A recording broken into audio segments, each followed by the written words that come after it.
Hey guys, I just wanted to kind of reach out to you.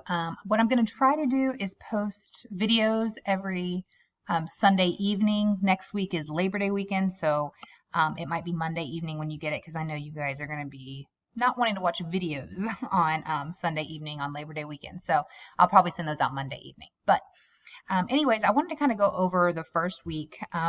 You got your grades the middle of last week, and you kind of are working through the discussion post again. So I wanted to kind of drop in and just kind of explain a little bit about where we were missing points. So as you can see, I am putting out updates. It came to my attention that, last week I put up this example in my mind because I had graded another class who was working on articles. This actually is an article website, but um, or an example of an article citation. But two of the people in the class, I made a mistake and started grading them as articles until I realized what I was doing, and then I went back and started grading websites. But anyways, so what I kind of want to talk about is APA citations. That is where we need the most work, but that is the whole purpose of this class. Most of you guys are not very familiar with APA. Some of you guys are, but even some of you guys that were great at APA 6th edition, you aren't really sure of the changes and exactly how that's tying in with the new APA 7th edition. We are in APA 7th edition. I know this is not the most interesting topic, believe me, but it is the purpose of this class is learning how to research and making sure that you're prepared to research for the rest of your career in public health here at CSU. So let's kind of go through this. But either way, you have a good example of now how to cite a journal article going forward. But I'll go ahead. I am going to walk through Purdue OWL with you guys as well. So that's where most people miss was APA. You will notice that if you didn't miss points, you won't see any comments. If I did deduct points for anything, you'll see, minus whatever short word count, which I would highly advise making sure you're making those word counts. If you didn't answer the question properly, or if it was just simply the APA. And I will say that week one, most of us it was just the APA formatting. So some of you guys might have bought the textbook for the class. If you didn't, you can, I like to hold a book in hand when I'm working on my citations, but if you don't have the book, you can use Purdue OWL. I'm going to pull that up right here. So when you get onto Purdue OWL, you'll see that there's this entire section here where it just tells you, it's just a guide. It basically gives you a whole bunch of templates and how to organize that and how to plug in your information to get it right. Now, these templates are not a suggestion. That's probably the biggest issue is people kind of see them as, oh, well, this is how it's kind of supposed to look. Let me add some extra information because extra makes it better. Or I'm going to leave out certain information, or I couldn't find it, or, but this template means it's got to be exact. Now, let's say that you can't find a organization or something like that. When I click on it, when I'm evaluating your links, I shouldn't be able to find it either. Okay, so make sure you're thoroughly reviewing them to make sure that you have all of the templated information that's available in the citation. So here's the first one. You can see the web page. That was what you guys worked on week one.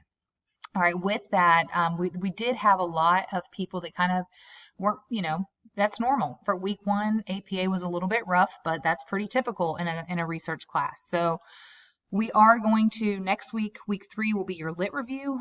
And then after that, we will probably do, I sent an email out where we're actually going to be doing a discussion post again, citing websites, and you're actually going to be doing 4 citations. Just the more you practice, the better you'll get at it. Okay, but when you come to APA, find what you're looking at. Okay, so one reference list, I might have books, articles, all of this stuff is just kind of there. But electronic resources was where we want to see for week 1 where we missed. So you can see last name, first and middle initial. Sometimes the middle initial won't be available. And if it's not, then you don't have to worry about it. You're going to put the year, the month, and the date. That's different than 6th edition. You didn't have to put the month and the month the last time. You just had to put the year. Then you'll see the title of the page, also different from 6th edition. That is italicized now. You in 7 or in 6th edition, this part was not italicized. Then you're going to put the site name and then the URL. One big thing that I saw is you guys were putting retrieved from or retrieved, just that word period, retrieved. That was 6th edition. No longer is retrieved in a citation with websites in the proper citations for APA. So make sure that you are, this is the template right here. So if you, when you're going forward, let's say when you're working on your week 4, go onto Purdue OWL, scroll down here on the side, go to reference list electronics, look over here, you'll see this is just the template, and then you'll see where this person, also an example of what it looks like when it's all plugged in. Okay. I know that sometimes people don't put the exact date. Sometimes it's just a year. And if, sometimes you might not be able to find a date, and then you put, n.d, so, no date. So, but just, this has got to happen. This template is not a suggestion. This is what you got to plug in. Whenever you see that you've missed information, so if APA format was incorrect, go back and check and see where you missed, but you're not going to miss points if you're plugging in this exactly. Okay, it's literally just plugging into a template. You guys just got to get familiar with the template and using it, and then making sure you're right over here. So let's say you were doing a book, you can come down here, you can look at exactly how you plug it in with a book. I mean, and it tells you different examples, like edited book, no author. Translations. I mean, there's many different templates that you can use, and you just pick the one that is, oops, sorry, I got to add here. You just pick the one that aligns with what you're doing. Okay. So eventually we'll be doing APA tables in one of our discussion posts later in the semester. I mean, all of this stuff, you can see exactly how it just gives you the description of what that's supposed to look like. Figures. So basically, you're just going to have to spend some time familiarizing yourself with Purdue OWL. That's going to be a big part of this course, is just making sure that you are familiar with it. If you have any questions, let me know.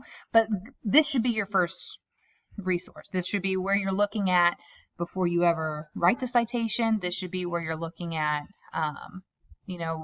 if you miss points, this should be your first resource. And then if you have any questions beyond that, then ask me, and I will break it down and work with you. But I don't, I need you to kind of dive in, because you're going to learn more if you're working on this on your own. If you're kind of learning, if you're researching templates on your own, you'll be able to distinguish the difference versus if I tell you exactly where to go, exactly how to do it. Even me, I mean, I'm working on my doctoral program right now. I will go in, I never write a citation without looking.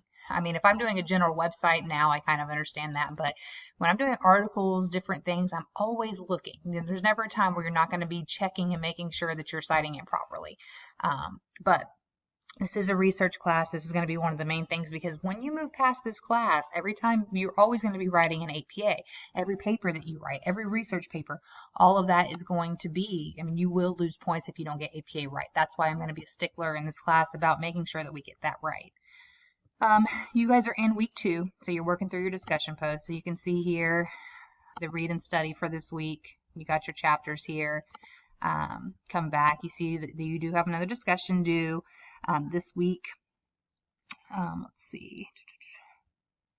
Oh, I will tell you this as well. Make sure that you are doing your in-text citations as well. Some of you guys didn't have in-text citations. Make sure that if you have a citation at the bottom, then I should be able to see where you were using that, where it was helping you along, where you are paraphrasing within your text. So make sure that you also have the in-text as well as the other one. So answering your question fully, make sure you're meeting the word counts, complete your 2 responses.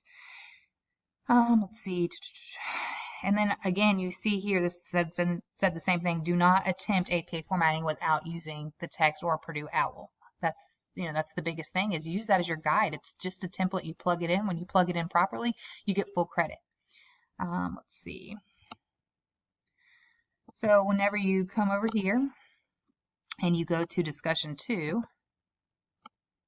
and you click on it, you'll see this week we were working on journals. But you guys I'm just kind of showing you that everything's looking good on that. You guys have posted and you're moving through. I will tell you this. If you didn't heed the advice of the discussion that said make sure you don't attempt it without looking at Purdue OWL, if you're still trying to do it by good faith and not really reviewing APA, I know that your original post was due Friday at 11:59 p.m., but I'm not going to grade until all the responses are in. So if you watch this video tonight and you're like, oh man, I messed that up, don't worry, it's not too late. What I want you to do is just reply to your own discussion post, your original discussion post, and just put a little title that says corrected citations, and then just correct them. Okay, so there's still time. You have till Tuesday at 11:59 before I'm even going to look at it to start grading, because I like to have it all there, all done, original posts and responses as I grade. All right, so if you have any questions about that, let me know. You can see next week you're going to have your lit review. If you look, week 3 will open up, and you won't have a discussion next week, but you will be working on that lit review. So if you have any questions, don't hesitate to ask. The Wednesday to Tuesday week, that's because this is a consolidated course. It's normally 16 weeks. We're doing it in 13 weeks. Because school started on a Wednesday, we hit the ground running. So weeks will be Wednesday to Tuesday. Always discussion posts due Tuesday 11:59. Always responses due original posts are due Friday at 11:59, and then your responses by Tuesday. So that gives you your weekend and Monday and Tuesday to finish the responses. Anytime you have an assignment, it will just be due Tuesday at 11:59. So if you have any questions, please don't hesitate to ask, and I look forward to working with you guys.